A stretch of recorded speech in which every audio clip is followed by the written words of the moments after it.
99 TV super prime time డిబేట్కి స్వాగతం. నేను మూల శ్రీనివాస్. ఇక రేపు సిట్టు విచారణకు మాజీ సీఎం బీఆర్ఎస్ అధినేత కేసీఆర్ హాజరు కాబోతున్నారు. సో దీంట్లో విచారణ నేపథ్యంలో బీఆర్ఎస్ పార్టీ విచారంలో పడిపోతుందా, అదే క్రమంలో వరుస వివాదాల్లో మరి బీఆర్ఎస్ పార్టీ చిక్కి ఉక్కిరి బిక్కిరి అవుతోందా, కేసీఆర్ ఫ్యామిలీ మెంబర్స్ను ఇప్పటికీ వరుస విచారణలో విచారించడం కావచ్చు, ఇక కల్వకుంట్ల కుటుంబంలో మరి కలకలం సృష్టిస్తుందా, ఇదే నేపథ్యంలో బీఆర్ఎస్ పార్టీలో కార్యకర్తల్లో నాయకుల్లో ఒక అయమయం అయితే నెలకొంటుందా. సో మొత్తానికి లిక్కర్ కేసులో సిబిఐ ఈడీ విచారణ ఇప్పటికే కల్వకుంట్ల కవిత ఎదుర్కొన్నారు. తీహార్ జైల్లో 5.5 నెలల పాటు కూడా ఆమె గడిపారు. కాళేశ్వరం కేసులో కూడా ఇప్పటికే మరి విచారణకు హాజరయ్యారు మాజీ మంత్రి హరీష్ రావు, మాజీ ముఖ్యమంత్రి కేసీఆర్. మొదటిసారి కాళేశ్వరం కమిషన్ విచారణకు హాజరైన కేసీఆర్ రెండోసారి రేపు సిట్టు విచారణకు హాజరు కాబోతున్నారు. అదే క్రమంలో మరి ఫోన్ ట్యాపింగ్ కేసులో కావచ్చు, అదే క్రమంలో ఫార్ములా ఈ కార్ రేస్ విషయంలో మరి ఇప్పటికే ఏసీబీ విచారణకు కేటీఆర్ హాజరయ్యారు. సో భవిష్యత్తులో ధరణి పోర్టల్ కావచ్చు, కరెంటు కొనుగోలులో కుంభకోణాలు లాంటి ఆరోపణల అంశాల్లో కూడా కేసీఆర్ విచారణకు హాజరయ్యే అవకాశం ఉంటుంది. సో ఇప్పటికే జోగినిపల్లి సంతోష్రావు కూడా మరి ఈ యొక్క ఫోన్ ట్యాపింగ్ అంశంలో విచారణకు హాజరయ్యారు. కల్వకుంట్ల కుటుంబంలోని కేసీఆర్కు సంబంధించిన హరీష్ రావుతో పాటు సంతోష్ రావులతో పాటు కవిత, కల్వకుంట్ల కేసీఆర్, కల్వకుంట్ల కేటీఆర్ వీళ్ళందరూ కూడా విచారణకు హాజరవుతున్న నేపథ్యంలో సో మొత్తానికి 2 ఏళ్లుగా కూడా ఫోన్ ట్యాపింగ్ అంశం అయితే విచారణలు కొనసాగుతున్నాయి. ఇక ఫైనల్గా కేసీఆర్ను విచారిస్తున్నారు కనుక రేపు విచారణ విషయంలో కొంత సస్పెన్స్ కొనసాగింది. సో కాసేపటి క్రితమే మరి కేసీఆర్ ఒక క్లారిటీ ఇచ్చేశారు. నందినగర్ నివాసంలో తాను హాజరవుతానని చెప్పారు.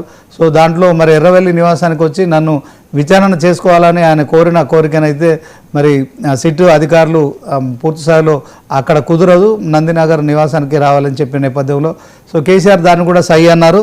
సో మొత్తానికి బీఆర్ఎస్ పార్టీ ఇప్పుడు మున్సిపల్ ఎన్నికల సమయంలో ఈ విచారణలు ఎదుర్కోవడం కావచ్చు, అదే క్రమంలో మరొక 3 ఏళ్ళు కూడా మరో 2-3 ధరణి పోర్టల్ లాంటివి కావచ్చు, కరెంటు కుంభకోణాలు లాంటి అంశాల్లో కూడా ఆరోపణలు వస్తున్న నేపథ్యంలో మరి వాటికి కూడా హాజరయ్యే అవకాశం ఉన్న నేపథ్యంలో భవిష్యత్తులో తన ఎర్రవల్లి ఫామ్ హౌస్నే తన నివాసంగా గుర్తించాలని కేసీఆర్ చెప్పడం కావచ్చు. సో మొత్తానికి ఈరోజు ఈ అంశంలో మనం డిబేట్ చేస్తున్నాం. సో మొత్తానికి ఈ అంశంలో మరి మన డిబేట్లో పాల్గొంటున్నారు దేవి ప్రసాద్ గారు, బీఆర్ఎస్ మాజీ కార్పొరేషన్ చైర్మన్, అలాగే డాక్టర్ రియాజ్ గారు, గ్రంథాలయ చైర్మన్ గారు ఉన్నారు. ముందుగా మరి డాక్టర్ రియాజ్ గారితో మాట్లాడదాం. అధికార పార్టీకి సంబంధించిన మరి ఆయన ఏం చెప్తారు. రియాజ్ గారు, గుడ్ ఈవినింగ్ సార్.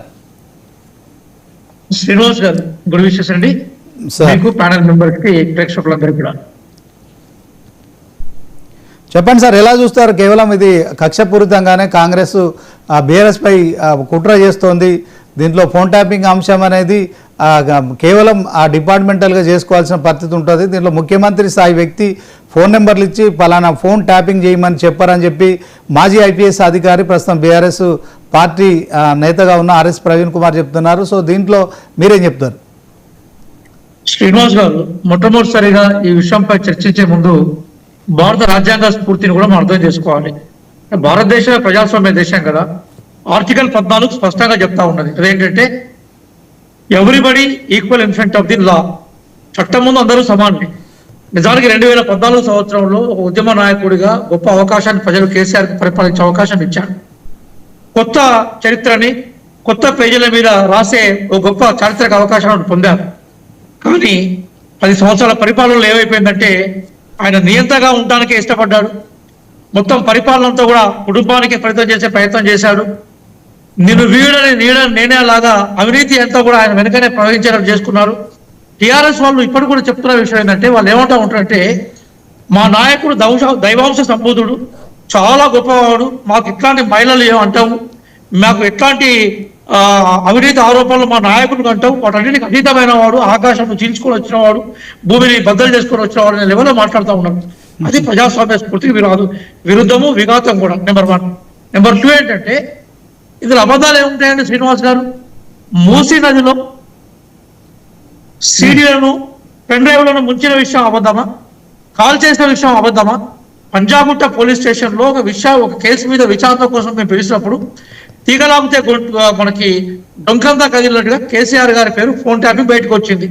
ప్రతి ఆఫీసర్ అందులో ఇన్వాల్వ్ అయిన వాళ్ళందరూ చెప్పిన రావులందరూ అందరూ రావులే ఉన్నారు అందులో. వాళ్ళు చెప్పిన విషయం ఏంటి? మా పెద్ద ఆయన ఆదేశం మేరకే మేము పని చేస్తాం. మన పెద్ద ఆయన ఎవరో కూడా పైలో తెలియాలి కదా. అది సిట్ విచారణలో విషయాలు తెలిసిన తర్వాత మళ్ళీ అది పోలీస్ కేసు అవుతుంది, న్యాయ విచారణలో పోతుంది. న్యాయస్థానాలు ఏ శిక్ష విధిస్తే ఆ శిక్షకు కేసీఆర్ గారు పాత్రగా వస్తే, నిజంగా న్యాయస్థానాలు కేసీఆర్ గారు పాత్ర లేదంటే మనం చేసేది ఏముండదు. కానీ విషయమైన వాస్తవమే కదా. ఈరోజు సిట్ విచారణకు పోయిన వాళ్ళందరూ కూడా, ఈవెన్ ఈరోజు కేంద్ర హోంమంత్రి సహాయ శాఖ మంత్రిగా ఉన్న బండి సంజయ్ గారితో మొదలుకుంటే, ఇంతకుముందు ఈ పార్టీలో పనిచేసే ఈటల రాజేందర్ గారితో మొదలుకుంటే, హరీష్ రావు గారితో మొదలుకుంటే, మిగతా కాంగ్రెస్ పార్టీ పెద్దలతో మొదలుకుంటే అందరూ కూడా సిట్లో మీ ఫోన్లు ఎక్కడెక్కడ ట్యాప్ అయినాయి, ఏ డైలాగులు ట్యాప్ అయినాయి, ఏ సందర్భంలో మీరు బేసికల్ గా ఈ విచారణ పిలుపుపించడం విషయాన్ని ఓపెన్ చూపెట్టారు. కాబట్టి మొత్తం వాస్తవం కనపడిన తర్వాత కూడా గజం మిథ్య, పలాయనం మిథ్య, మాకేం సంబంధం లేదు, ఆ పెద్ద ఆయన మేము దాసే ప్రయత్నం చేస్తూ ఉంటాం, మేము అతిథులం అని చెప్పడం అయితే సరైనది కాదు. మేము బీఆర్ఎస్ నాయకులు కోరుకునేది ఏంటంటే, కేసీఆర్ గారు ఒకవేళ మీరు ఆయన చాలా దీంతో సంబంధం లేని వ్యక్తి అని మీరు భావించాలనుకుంటే విచారణకు రమ్మనండి, విచారణలో పాల్గొమనండి. మీరు విచారణకు వస్తున్నప్పుడే మంది మార్పులు వేసుకుని ఎంత పెద్ద ఎత్తున వచ్చిందో కేటీఆర్ విచారణ చూసాం, అలాగే మనం హరీష్ రావు గారి విచారణ కూడా చూసాం. ఉద్యమం అనేది అనేక మంది పాల్గొన్న సందర్భం సార్. ఇప్పుడు నాతో ప్యానల్ డిబేట్ మెంబర్గా ఉన్న దేవి ప్రసాద్ గారు చాలా కూడా ఉంది ఉద్యమంలో, మాలాంటిలో కూడా ఉద్యమంలో పాల్గొన్నాం. మేమేమంటున్నాం అంటే, ఆ ఉద్యమ ఫలితాలను ఎవరు తీసుకున్నారో ప్రజలకు తెలుసు. ఆ ఉద్యమ ఫలితంగా అధికారంలోకి వచ్చిన నువ్వు ఒక స్వచ్ఛమైన పరిపాలన అందిస్తే, ప్రజాస్వామ్యబద్ధమైన పరిపాలన అందిస్తే తెలంగాణ రాష్ట్రం ఆదర్శ రాజకీయాల్లో కూడా భారతదేశంలో ప్రపంచంలో ఒక ఆదర్శప్రాయమైన రాష్ట్రంగా మిగిలేదు. అదేమీ చేయలేదు కదా. ఈరోజు కేసీఆర్ గారు ఏ గోతులైతే తవ్వుకున్నారో ఆ గోతులో కేటీఆర్ గారు పడ్డారు, హరీష్ రావు గారు పడ్డారు, సంతోషరావు గారు పడ్డారు, మిగతా కేసీఆర్ తో కూడుకున్న ఆఫీసర్లు ఎవరైతే సహకరించారో వాళ్ళు పడ్డారు. ఇప్పుడు కేసీఆర్ కూడా పడబోతా ఉన్నారు. కాబట్టి విషయంగా మనం చూడాలి. మానవ అందులో ఎవరం కాదు, ప్రజాస్వామ్యంలో అందరూ సమాన విషయాన్ని మొట్టమొదటిసారిగా చూడాలి. రెండవ విషయం ఏంటంటే, కేసీఆర్ గారు అభ్యర్థన చేశారు, ఇక్కడ కాదు ఇక్కడే విచారణ జరగాలని. కానీ టెక్నికల్ ఇష్యూలో కానీ, లాకు సంబంధించిన ఇష్యూలో కానీ సిట్ అధికారులకు సంబంధించిన స్పష్టత కూడా వాళ్ళకు ఉంటుంది. ఏం సిట్లో ఉన్న కూర్చున్న వాళ్ళందరూ కూడా మామూలు వాళ్ళు కదా, ఐపీఎస్ పాస్ వచ్చిన కూర్చున్న వాళ్ళు. ప్రభుత్వం న్యాయ నిపుణుల సలహాల మేరకు నడుస్తూ ఉంటుంది. అన్ని చెక్ చేసిన తర్వాత మాత్రమే ఎక్కడ విచారణ జరపాలనే విషయాన్ని ప్రభుత్వం సిట్ అధికారులు నిర్వహిస్తారు. ఎక్కడ కూడా కాంగ్రెస్ పార్టీ వైపు నుంచో, ముఖ్యమంత్రి గారి వైపు నుంచో మీ ఇన్వాల్వ్ వైపు కక్ష సాధింపు చేయాలని ఎప్పుడు అనుకోలేదు. నిజంగా కక్ష సాధింపు ఏమైనా చేయాలనుకుంటే ఈరోజు ఇదే సంతోషరావు గారు, ఇదే హరీష్ రావు గారు, ఇదే తారక రామారావు గారు, ఇదే కవితారావు గారు, ఇదే మనకి కేసీఆర్ గారు అందరూ జైల్లో ఉండేవాళ్ళు. ఇంకా వాళ్ళు బయట ఉన్నట్టు అర్థమే మేము రాజకీయ కక్షలకు పాల్పడే ప్రయత్నం చేసే ప్రయత్నం చేయట్లేదు. మన పక్క ఆంధ్రప్రదేశ్లో చూస్తున్నాం కదా ఏం జరుగుతుందో. కాంగ్రెస్ పార్టీ ఒక నిబద్ధతతో కూడా రాజకీయాలను కోరుకుంటుంది, ప్రజాస్వామ్య విలువలను కోరుకుంటుంది. కాబట్టి కేసీఆర్ గారు హాజరు కానివ్వండి, విషయాలను బయటకు రానివ్వండి. ఇక ప్రజలకు ఉండే డెమోక్రసీలో అతీతం కాదు కదా. ప్రజలకు అనుమానాలు ఫోన్ ట్యాపింగ్ కేవలం రాజకీయ నాయకులు ఫోన్ ట్యాపింగ్ కదా. మా ఫోన్ ట్యాపింగ్లు జరిగినట్టు ఇండస్ట్రీలు చెప్పారు, వ్యాపారస్తులు చెప్పారు, అట్లాగే భార్యాభర్తల డైలాగులు, తల్లి కొడుకుల డైలాగులు, చివరికి వారి కూతురు కవితనే స్వయంగా అన్నది కదా, ప్రపంచంలో ఎక్కడైనా అల్లుని ఫోన్ వింటారండి, అల్లుని ఫోన్ ట్యాప్ చేస్తారని కవితనే ఆరోపించింది. మరి వీటన్నిటికీ సమాధానం చెప్పాల్సిన బాధ్యత ఆ రోజు అధికారంలో వాళ్ళకు ఉంటుంది కదా. అది అధికారంలో బాస్ ఎవరు, పెద్ద ఆయన ఎవరు, కేసీఆర్ కదా. కాబట్టి కేసీఆర్ గారు చెప్పినట్టుగా సిట్ విచారణకు హాజరు కావాల్సిందే, విషయాలపై వివరణ ఇవ్వాల్సిందే. అదే మేము కాంగ్రెస్ పార్టీగా. రియాజ్ గారు కేసీఆర్ గారు రేపు నందినగర్ నివాసంలో సిట్ అధికారుల ముందు విచారణకు హాజరవుతున్నారు. సో దాంట్లో క్లారిటీ వచ్చేసింది. ఒకసారి దేవిప్రసాద్ గారితో మాట్లాడదాం. దేవిప్రసాద్ గారు, good evening. Good evening sir. Municipal ఎన్నికల బిజీలో ఉంటాను, ఎలక్షన్స్ తర్వాత హాజరవుతానని చెప్పిన తర్వాత కూడా మరొకసారి సిట్ నోటీసులు ఇవ్వడం కావచ్చు. మరి బీఆర్ఎస్లో ఏం చర్చ జరుగుతుంది, దీంట్లో మీరేం చెప్తారు? శ్రీనివాస్ గారు గుడ్ ఈవినింగ్. రియాజ్ గారికి, వీక్షకులకు గుడ్ ఈవినింగ్. అంటే సిట్కు సంబంధించినటువంటి చర్చ అంతా మా రియాజ్ గారు సిట్కు ప్రతినిధిగా మాట్లాడుతున్నాడు. ఒక ప్రజాస్వామ్యంలో ఉన్నటువంటి ఒక ప్రజాప్రతినిధిగా మాట్లాడుతుంటే సంతోషించేవాడు. ఇవాళ సిట్కు సంబంధించి కేటీఆర్ కానీ, హరీష్ రావు కానీ, సంతోష్కు కానీ విచారణలో మాత్రమే సాక్షులుగా పాల్గొని మాత్రమే పిలిచినటువంటి విషయాన్ని ఇలా వాళ్ళు గోతి వాళ్ళు తవ్వుతున్నారు, వాళ్ళు పడుతున్నారు, గోతి ఎవరు తవ్వుతున్నారు, ఎవరు పడుతున్నారు అనేటువంటి విషయాన్ని ప్రజలు చూస్తున్నారు. నేనేమంటున్నా, ఇవాళ డెఫినెట్ గా వ్యవస్థల మీద విశ్వాసం ఉన్నటువంటి ఒక ప్రజాస్వామ్యయుతంగా నడిచేటువంటి పార్టీగా, బీఆర్ఎస్ పార్టీగా ఇవాళ మేము విచారణకు అన్ని సందర్భాల్లో హాజరైనాం. కేటీఆర్ కి 4:30కి ఇచ్చి రేపు ఉదయం రమ్మంటే ఆయన ఏం నాకు గడువు కావాలని అడగలేదు. హరీష్ రావు గారు అర్ధరాత్రి 10 గంటలకు ఆయన రెసిడెన్షియల్ అడ్రస్ సిద్దిపేటలో ఉందా, హైదరాబాద్ కు తీసుకొచ్చి నోటీస్ ఇస్తే మళ్ళీ అది మేము సిద్దిపేటకు పంపించి ఆయన ఉదయమే మళ్ళీ 11 గంటలకు హాజరైనటువంటి విషయం. అట్లాగే కేసీఆర్ గారు కూడా మీరు నోటీసు ఒకటేమో అక్కడికి ఇచ్చారు, ఒకటి ఇక్కడికి ఇచ్చేటువంటి పద్ధతి. కేసీఆర్ గారు చాలా స్పష్టంగా ఏం చెప్పారు, 160 సిపిసి కింద ఇచ్చినటువంటి నోటీస్ విషయంలో నేను ఇప్పుడు ప్రస్తుతం మాకు మున్సిపల్ ఎన్నికలు జరుగుతూ ఉన్నాయి. ఎందుకంటే మా పార్టీ అధ్యక్షుడు అయినా అధినేత అయినా మొత్తంగా కూడా మున్సిపల్ ఎన్నికలను మానిటరింగ్ చేయాల్సినటువంటి బాధ్యత కలిగినటువంటి మా అధినేత. కాబట్టి బీఫామ్లకు సంబంధించి రకరకాల ఇష్యూస్ కు సంబంధించినటువంటి నామినేషన్ ప్రాసెస్ జరుగుతూ ఉంది. 30, 31 చాలా 28, 29, 30, 31. కాబట్టి వీళ్ళు నేను రాలేను, నాకు కొంత గడువు ఇవ్వండి అని ఒక చట్టం మీద విశ్వాసం ఉన్నటువంటి నాయకునిగా ఒక సాక్షిగా వాళ్ళు అడిగారు. సాక్షిని విచారణ ఎట్లా చేయాలి శ్రీనివాస్ గారు? సాక్షిని సాక్షిలాగా విచారణ జరపాలి. మీరు నిందితుల్లాగా విచారణ జరిపేటువంటి అవకాశం లేదు. ఇవాళ సాక్షి ఎక్కడుంటే అక్కడికి పోయి విచారణకు సంబంధించి అడిగి ఇవ్వాల్సినటువంటి అవసరం. కేసీఆర్ గారు చాలా స్పష్టంగా వాళ్ళ లేఖలో ఇవాళ ఉదాహరించారు. నేను భవిష్యత్తులో ఫామ్ హౌస్ కు నాకు సంబంధించినటువంటి మా క్షేత్రం వ్యవసాయ క్షేత్ర నివాసంలో ఉంటా, ఫర్దర్ అక్కడ ఇవ్వాలి.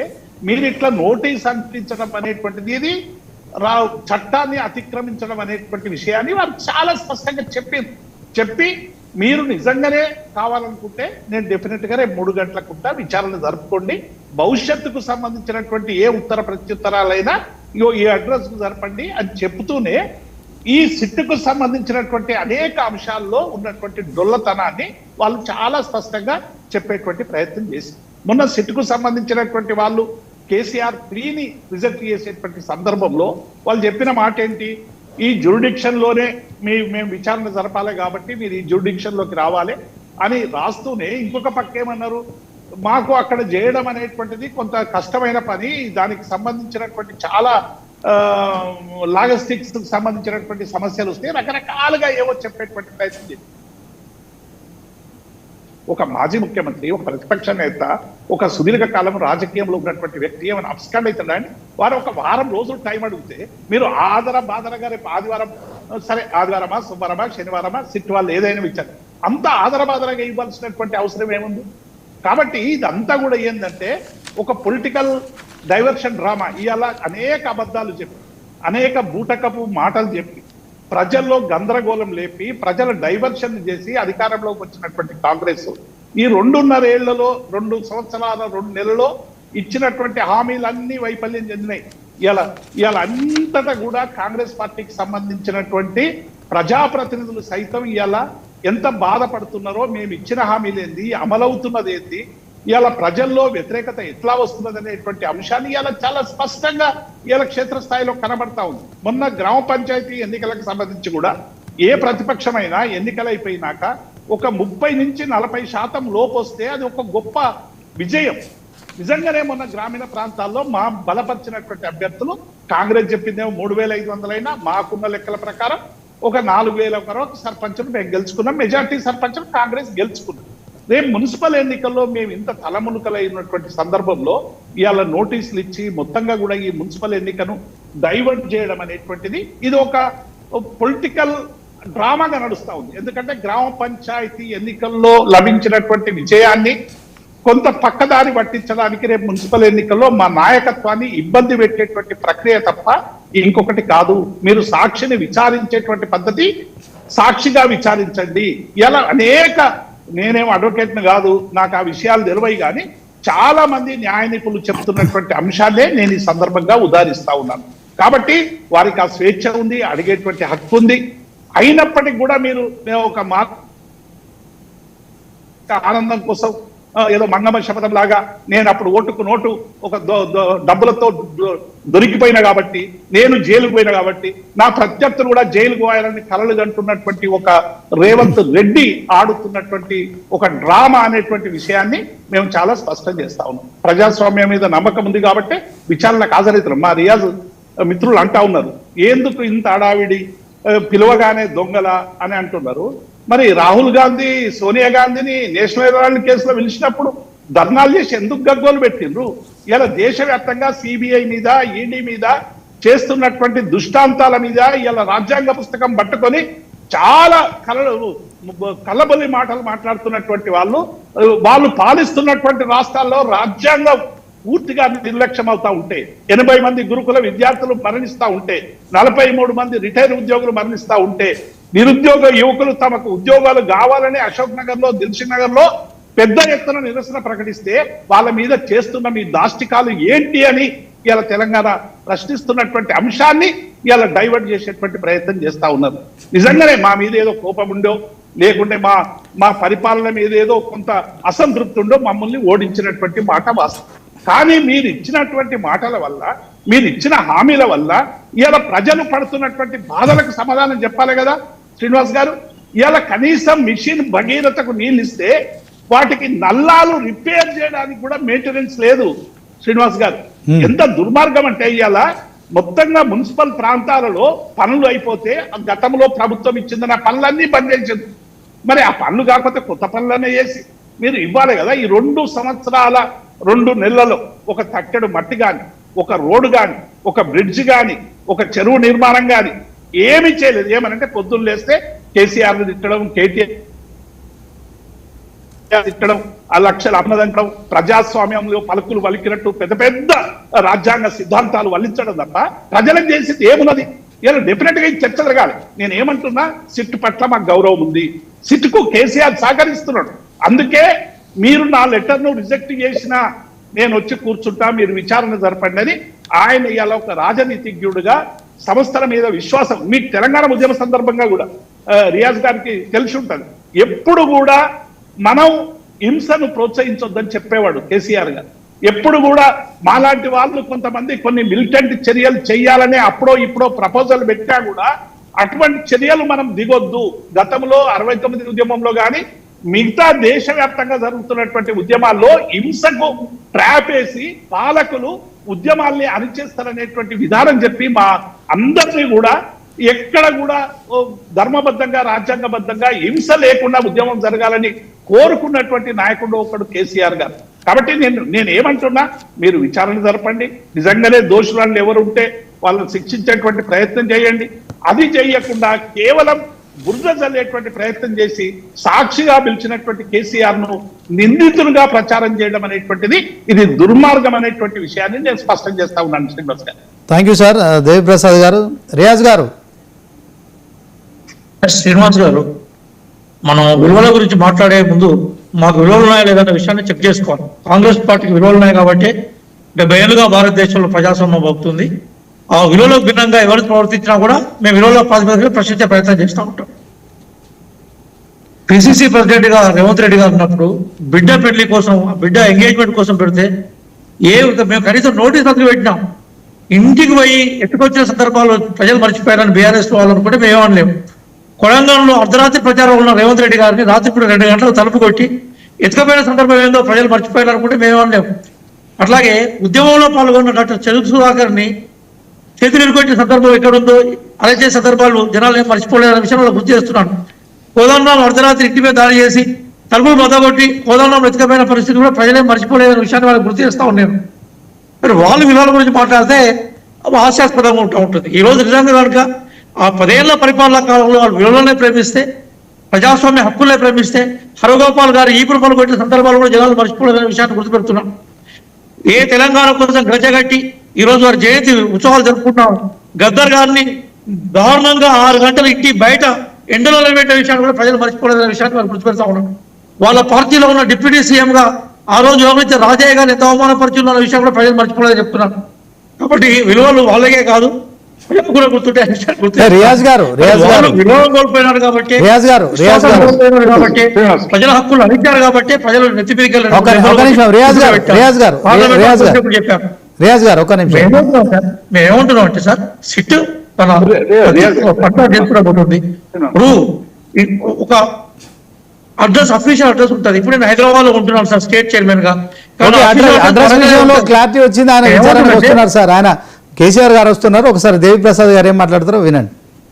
నేను అడ్రస్ గురించి ఇదో ఒక పెద్ద వివాదంగా చేస్తున్నారు. మొన్న పొన్నం ప్రభాకర్ గారు, గౌరవ మంత్రివర్యులు పొన్నం ప్రభాకర్ గాని, లేకుంటే ఇటీవల మా కొండా సురేఖ గాని, ఇంకా మిగతా మంత్రులు కూడా ప్రభుత్వానికి సంబంధించినటువంటి ఇన్విటేషన్స్ అన్ని కూడా అక్కడే ఉన్నారు. ఆయన గజ్వెల్ ప్రాంత శాసనసభ్యుడు, ఆయన నియోజకవర్గంలో నివాసం ఉంటున్నాడు. ఈ విషయం అందరికీ తెలుసు. అనేక సందర్భాల్లో మొన్న ఇద్దరు మహిళా మంత్రులు కూడా అక్కడ ఫామ్ హౌస్ కి వెళ్ళి ఇన్వైట్ చేసి మేడారం జాతరకి. నేను అదే చెప్తున్నా. నేను ఏమంటున్నా, మా హరీష్ రావు గారికి సిద్దిపేట నివాసం ఉంది కదా అప్డిమేట్ల.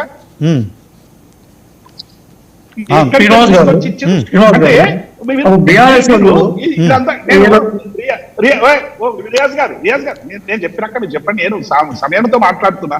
నేను ఏమంటున్నా, ఇంతకు ముందు రేవంత్ రెడ్డి గారు ఒక 2-3 ప్రశ్నలకు నేను తప్పకుండా జవాబు చెప్పాలి. కేసీఆర్ నిందితుడు కాదండి, రేవంత్ రెడ్డి A1 నిందితుడు. ఎందుకంటే కేసీఆర్ గారిని సాక్షిగా పిలుస్తున్నది సిట్ కేసులో. రేవంత్ రెడ్డి గారిని ఓటుకు నోటు ద్వారా నగ్నంగా ప్రజల ముందు బయటపడినటువంటి విషయంలో ఆయన A1 ఆ కేసులో. కాబట్టి ప్రభుత్వం డెఫినెట్ గా ఎక్కడున్నా పట్టుకొచ్చి జైల్లో వేసేటువంటి అవకాశం ఉంటుంది. రెండవది, సుధాకర్ గారి మీద, చెరుకు సుధాకర్ గారి మీద చాలా ప్రేమ ఒలకబోస్తా ఉన్నారు మన కాంగ్రెస్ నాయకులు. ఇంటి పార్టీని పెట్టి, ఇంటి పార్టీతో సపోర్ట్ తీసుకొని ఆ తర్వాత ఆయన ఎట్లా హ్యూమిలేట్ చేసిందో సుధాకర్ గారే చాలా స్పష్టంగా బయట పెట్టినటువంటి విషయాన్ని వేసాను. ఆయన మీద పీడీ కేసు పెట్టినోడు ఎవడు? నేను చాలా అదే కాంగ్రెస్ పార్టీ కదా, కాంగ్రెస్ పార్టీ అదే 40 ఏం చెప్తున్నా అన్ని చెప్తున్నాను. నేను చెప్పేది వినమనండి కొంచెం ఆయన మాట్లాడిన తర్వాత మీరు మాట్లాడారు. నేను ఏమంటున్నా,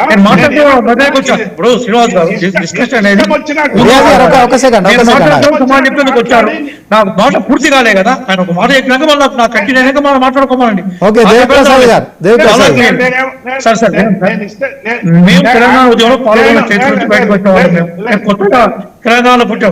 తెలంగాణ ఉద్యమంలో మేము ఉన్న మమ్మల్ని కేటీఆర్ గారు వరంగల్ కొత్త అరెస్ట్ చేసి జైలు వేసేది, హరీష్ రావు గారు వరంగల్ కొత్త జైల్లో పెట్టేది, లాకప్ లో పెట్టేది, పోలీస్ స్టేషన్ లో పెట్టేది. అరే ఎంత దారుణంగా అవమానపరిచింది సార్ తెలంగాణ ఉద్యమకారులను. తెలంగాణ పదాన్నే మర్చిపోయిన వాళ్ళు టీఆర్ఎస్ పేరును బీఆర్ఎస్ లో మార్చినప్పుడే కన్న తల్లి పేరును మార్చిన దుర్మార్గం రాజకీయ పార్టీ ఏదైతుందో ఆ రాజకీయ పార్టీకి ప్రాతినిధ్యం వహిస్తున్న పార్టీ బీఆర్ఎస్. సార్ చరిత్రకు పోవట్లేదు, వర్తమానాన్ని మాట్లాడుతున్నాను.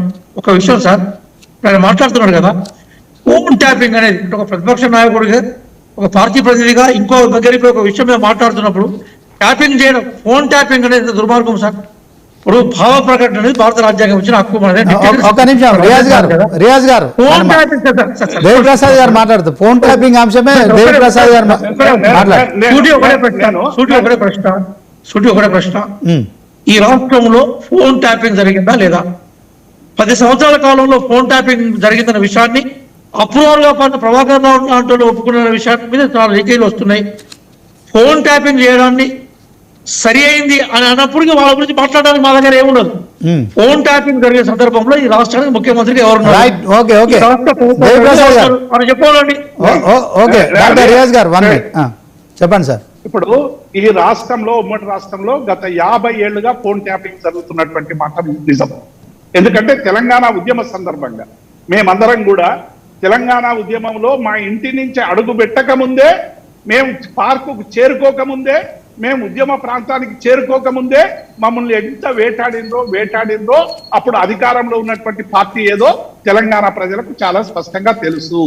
అది ఒక్కటే కాదు, అనేక మంది ఉద్యమకారుల ఫోన్లను ట్యాప్ చేసి అనేక మంది ఉద్యమకారుల ప్రాణాలు తీసినటువంటి పార్టీ ఏదో తెలంగాణ ప్రజలకు, దేశ ప్రజలకు చాలా స్పష్టంగా తెలుసు. చెప్పాల్సినటువంటి అవసరం లేదు. ఇక భారతీయ జనతా పార్టీ లాంటి వాళ్ళు అయితే పెగాసస్ తీసుకొచ్చి ఒక పెద్ద సాఫ్ట్వేర్ తీసుకొచ్చి దేశవ్యాప్తంగా ఉన్నటువంటి అనేక మందిని అనేక రకాలుగా ఎట్లా వేధించారో మనం దేశవ్యాప్తంగా చూస్తున్నాం. నేను ఏమంటున్నా, డెఫినెట్ గా ఫోన్ ట్యాపింగ్ జరిగి ఉంటే నిందితులను మీరు పెట్టండి. ఇవాళ శివధర్ రెడ్డి గారు అప్పుడు ఇంటెలిజెన్స్ చీఫ్ అండి. శివధర్ రెడ్డి గారు దానికి ప్రధానమైనటువంటి వ్యక్తి. ఆయనను ఎందుకు విచారించారు మీరు? మహేందర్ రెడ్డి ఆ రోజు ఉన్నటువంటి డీజీపీ, అందరం ఎక్కిస్తారు, టిఎస్ఎస్సి చైర్మన్ చేస్తారు. ఇవాళ ఆయన బాధ్యత గలటువంటి అధికారిని ఇవాళ పిలిచి ప్రశ్నించరు, వాళ్ళని అడగరు. ఎవరు చేస్తారు ఫోన్ ట్యాపింగ్? రాజకీయ నాయకులు చేస్తారా? అధికారులు చేస్తారు. అధికారులకు సంబంధించినటువంటి ఎవరి ఆదేశాల మీద చేసిండ్రు, నిబంధనల ప్రకారం చేసిందా లేదా, విచారణ జరిపి తేల్చనియండి. నేనేమంటున్నా, ఫోన్ ట్యాపింగ్ విషయంలో ఎవరు నేరస్తులైనా శిక్షకు అర్హులే. ఇందులో సెకండరీ లేదు. కానీ చెయ్యకముందే నిందితులుగా చేసి ఒక ప్రచారం చేసి వీళ్ళు దాన్ని ఏం చేయలేదండి. వాళ్ళకి తెలుసు, అందరికి తెలుసు. కానీ ఒక దుష్ప్రచారం చేయాలి. కాంగ్రెస్ పార్టీ మీద జరుగుతున్నటువంటి ప్రజా సమస్యల పరిష్కారంలో విఫలమైనటువంటి పార్టీని ఇక డెఫినెట్ గా దాన్ని కొంత డ్రాయింగ్ చేయాలనేటువంటి పద్ధతిలో చేస్తున్నారు. మా రియాజ్ గారికి తెలుసు, గద్దర్ గురించి వాళ్ళు చాలా మాట్లాడింది. ఇలా గాడ్సేకు ఓ గుడ్డుగట్టి దండలేస్తున్నట్టు దేశవ్యాప్తంగా ఇలా గద్దర్ గారికి తూటాలు దించినటువంటి పార్టీకి ఆ పార్టీలో ఆనాడు ఉన్నది ఎవడండి? ఎవడు? నేను అడుగుతున్నా స్పష్టంగా. ఇవాళ ఆ పార్టీతో ఇవాళ మిలాఖతై ఎవరు చేస్తున్నారు? దాంతో పొత్తుకున్నాడు. కాబట్టి ఆ పార్టీ బయటకు వచ్చే వ్యక్తినే వాళ్ళ కేసీఆర్ గారి విషయాన్ని మర్చిపోయారు. చరిత్రలో ఎవరు మర్చిపోరు సార్. కేసీఆర్ గారు ఏ పార్టీ బయటకు వచ్చారో మా ముఖ్యమంత్రి గారు కూడా అదే పార్టీ బయటకు వచ్చారు. మీ నాయకుడు సిద్ధపూస లెక్క ఆకాశం దించుకొని వచ్చేట్టుగా మాట్లాడేవాళ్ళు సరైనది కాదు. దేవిప్రసాద్ లాంటి ఉద్యమ నాయకత్వాన్ని వహించే వాళ్ళం. ఇక్కడ విషయం సార్, శ్రీనివాస్ గారికి విషయం ఏంటంటే సార్ సార్ వినండి. విషయం ఏంటంటే సార్ విషయం టిఆర్ఎస్ వాళ్ళు రియాజ్ గారు ఆయన కంక్లూడ్ విన్నాను కదా. నేనేమంటున్నానంటే టిఆర్ఎస్ వాళ్ళు ఫోన్ ట్యాపింగ్ అనే పదాన్ని ఉచ్చరించేందుకు వాళ్ళు సిద్ధంగా లేరు. నేను సూటిగా చాలా సింపుల్ అడిగా కదా సార్.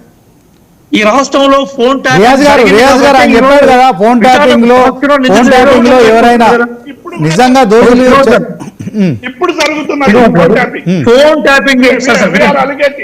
ట్యాపింగ్ అనే వ్యవహారమే లేకుంటే ఈ రోజు కేసీఆర్ గారు, హరీష్ రావు గారు, తారక రామారావు గారు, సంతోష్ రావు గారు విచారణకు రావాల్సిన అవసరం ఉండకపోయింది. ఫోన్ ట్యాపింగ్ జరిగిన మాట వాస్తవము. ఎప్పుడు కానీ భారతదేశంలో legislature is more supreme than executive. కొంచెం వినండి sir. Legislature is more supreme than executive. అధికారులు లెజిస్లేచర్ ద్వారా ఎన్నికైన అధినేతల మాటలు వింటారు తప్ప ఎగ్జిక్యూటివ్ వారంతల వాడే చర్యలు తీసుకునే అవకాశం ఉండదు, చర్చ చేసే అవకాశం ఉండదు. అది దేవిప్రసాద్ గారికి బాగా తెలుసు. 10 సంవత్సరాల అధికారం ఉండి ఆదేశాలు ఇచ్చింది ఎవరు? కేసీఆర్ గారు. కేసీఆర్ గారు చుట్టూ ఉండే మంత్రివర్గం కాదా? క్యాబినెట్ బాధ్యత కాదా? క్యాబినెట్ చెప్పింది కాబట్టి మేము చేసినామని చెప్పేసి అప్రూవల్ గా మారిన అధికారులు చెప్పారు కదా. అవన్నీ కూడా పేపర్లో తాటికాయ లాంటి అక్షరాలతో బయటకు వచ్చాయి కదా. నేనేమంటున్నంటే ఫోన్ ట్యాపింగ్ జరిగిందనే విషయం వాస్తవమైనప్పుడు విచారణ జరగకుండా శిక్ష వేసే అవకాశం మన దేశంలో లేదు. అట్లా ఉన్నా కూడా రైట్ కాదు. ఒక విచారణ జరుగుతూ ఉన్నది. ఆ విచారణకు సహకరించమని నేను చెప్తున్నాం. కేసీఆర్ గారు నిజంగా విచారణ రావడం అనేది ఆహ్వానించదగ్గరే. మేము కేసీఆర్ గారి బలవంతం ముందుకొచ్చే ప్రయత్నాన్ని సిట్ చేసే సందర్భం లేదు కదా. ఇప్పుడు నేనేమంటున్నాంటే వాళ్ళు ఎవరు గేటుకు ఆ స్టిక్కర్ వేసిండ్రు, ఆ కిటికీ స్టిక్కర్ వేసినట్టు అసలు మేము కనీసం స్టిక్కర్ అనే వేసే ప్రయత్నాలు సిట్లు చేసిండ్రు. మీరు స్టిక్కర్ అనేది కిక్కర్ అనేది ఇళ్లలో రాత్రిపూట 2 గంటలకు బద్దలు కొట్టుకొని గుంజుకొచ్చిన సందర్భాల్లో కూడా తెలంగాణ పైన మర్చిపోలేదు సార్. ఎస్ నిజంగా ఫోన్ ట్యాపింగ్ లో ఉంటే మీ పాత్ర లేకుంటే లేదా విచారణకు రమ్మనండి, విషయాలకు సమాధానం చెప్పుకోండి. ఓకే రియాజ్ గారు దేవిప్రసాద్ గారు ఏమంటున్నారు? ఫోన్ ట్యాపింగ్ నిజంగా అక్రమం అయితే విచారణ చేయండి, దాంట్లో దోషులను శిక్షించాలని చెప్తున్నారు. శ్రీనివాస్ గారికి జరుగుతుంది విచారణ కాదా సార్? ఇప్పుడు విచారణ లేకుండా నిందితులని ఇప్పుడు సిట్ అనేది కేసీఆర్ గారు అమలు చేయలేదు కదా. మేము కూడా సమాధానంతో ఉన్నాం సార్. విచారణ జరుగుతుంది. ఇంకో ఆశ్చర్యకర విషయం చెప్తాను. ఈ విచారణ టిఆర్ఎస్ నాయకులు వీళ్ళలో భారతదేశ స్వతంత్ర సంగ్రామంలో గొప్ప పోరాటం చేసి బయటకు వచ్చినట్టుగా, తెలంగాణ త్యాగాలను వీళ్ళ కుటుంబం చేసినట్టుగా బయటకు పిడికిలు బిగించిన సంతోష్ రావు గారు బయటకు వస్తున్నాడు. ఓ పిడికిలు బిగించి మొత్తం తెలంగాణ ఉద్యమాన్ని భుజాల మీద నడిపించే యోజనగా బయటకు వచ్చినట్టుగా ఏంటి సార్ అది?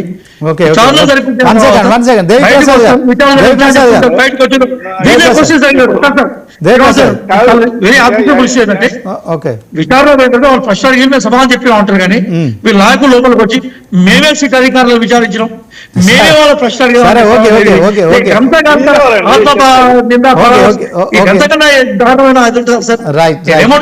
పాల్గొనండి.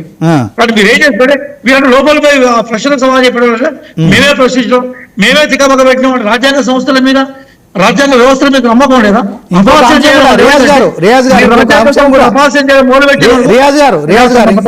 అంశం కూడా లేవనెత్తారు దేవిప్రసాద్ గారు. అప్పుడున్న డీజీపీ మహేందర్ రెడ్డిని కావచ్చు, శివధర్ రెడ్డి అప్పుడు మరి అడిషనల్ డీజీగా ఉన్నారు, వాళ్ళని విచారించాలని కూడా అంటున్నారు కదా, దాంట్లో ఏం చెప్తారు? క్వశ్చన్ సార్, తీగలాగితే దుంక కదిలినట్టుగా ఎవరైతే ఆ ఫోన్ ట్యాపింగ్ లో ఇన్వాల్వ్ అయిన ఆఫీసర్ పేరు క్లియర్ గా ఒకరిని విచారిస్తే వారు ఇంకోటి పేరు చెప్పిండు, వారు ఇంకోటి పేరు చెప్పిండు. ఇన్వాల్వ్ అయిన వాళ్ళు విచారిస్తే తప్ప ఇక దేశంలో బయట అందరూ విచారించే అవకాశం ఉండదు కదా సార్. మొట్టమొదటిసారిగా ఒక సిఐ ఎవరైతే ఒకసారి ఓకే తీగలాగితే డొంక కదులుతుంది ఎవరైతే ఆ ఫోన్ ట్యాపింగ్ అప్పుడు విధులు నిర్వహించారో ఒకరు చెప్తారు interrogation date sir, police interrogation ఎట్లా ఉంటుంది? ఎవరైతే పేరు చెప్తా ఉంటారో ఆ పేరు ప్రకారం పిలిచి అవుతూ ఉంటారు. వీళ్ళు చిట్టి రాసి వీళ్ళని విచారించు వీళ్ళని విచారించు మీరు ప్రభుత్వంలో ఉన్నారు, ప్రభుత్వంలో మేము వేసే విచారణ కోసం సిట్టు వాళ్ళు అనుకుంటున్నారు. మీరు అధికారం ఉంది కాంగ్రెస్ పార్టీ, అదేంటి మీరు అవకాశం ఇచ్చిండ్రు, తప్పని వెలిగించే ప్రయత్నం గ్రామ పంచాయతీ రేపు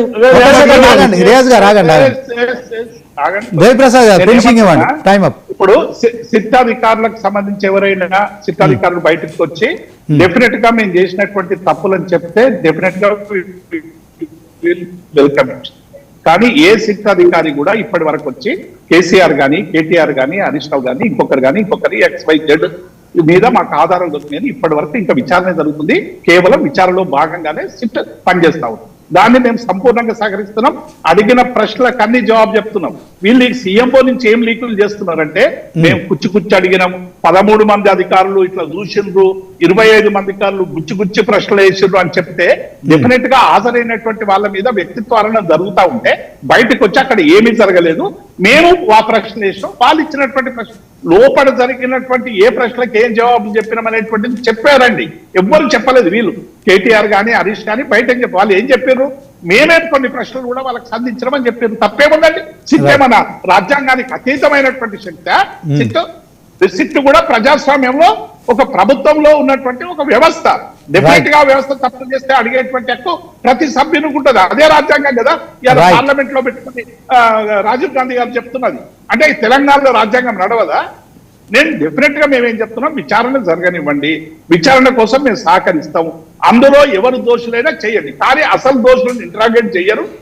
వేరే మీరు టార్గెట్ పెట్టుకున్నటువంటి అందరినీ విచారిస్తారు తప్ప అసలు దొంగలు గంప కింద పెట్టి మాయం చేస్తున్నారు అనేటువంటిది మా allegation. Right, okay, thank you sir. Okay debate లో పాల్గొన్న మరి డాక్టర్ రియాజ్ గారికి, అదే క్రమంలో మరి దేవిప్రసాద్ గారు ఇద్దరు కూడా ధన్యవాదాలు. సో రేపు కేసీఆర్ సిట్ విచారణకు నందినగర్ నివాసంలో హాజరు కాబోతున్నారు. దీంట్లో ఒక సిట్టుకు కావచ్చు, అదే క్రమంలో బీఆర్ఎస్ పార్టీ మధ్య కొంత ఫామ్ హౌస్లో విచారణ కావచ్చు, లేకుంటే నందినగర్కి రావాలనే దాంట్లో కాస్త కన్ఫ్యూజన్ ఉంది. దానికి కూడా కేసీఆర్ క్లారిటీ ఇచ్చారు. మొత్తానికి సిట్టు విచారణ అనంతరం కేసీఆర్ మరి ఏం మాట్లాడతారు, దాంట్లో ఇక సిట్టు విచారణ దీంతో పూర్తవుతుందా, ఇంకా మరి ఈ సిట్టు విచారణ ఇంకెన్ని రోజులు కొనసాగుతుందా అనే అంశంలో సిట్టు కూడా ఒక క్లారిటీ ఇవ్వాలి. ఇప్పటి వరకు జరిగిన దాంట్లో మరి సుప్రీంకోర్టు కూడా దీంట్లో ఎన్ని సంవత్సరాలు దీన్ని విచారణ చేస్తారని చెప్తున్న నేపథ్యంలో ఇక సిట్ అధికారులు మరి ఎలాంటి నివేదిక ఇస్తారు, దీని పట్ల ఏం మాట్లాడతారు, కేసీఆర్ విచారణ అనంతరం ఏం చెప్తారు అనేది కూడా ఆసక్తికరంగా మారింది. ఇది వాళ్ళ సూపర్ ప్రైమ్ టైం డిబేట్. చూస్తూనే ఉండండి 99 టీవీ.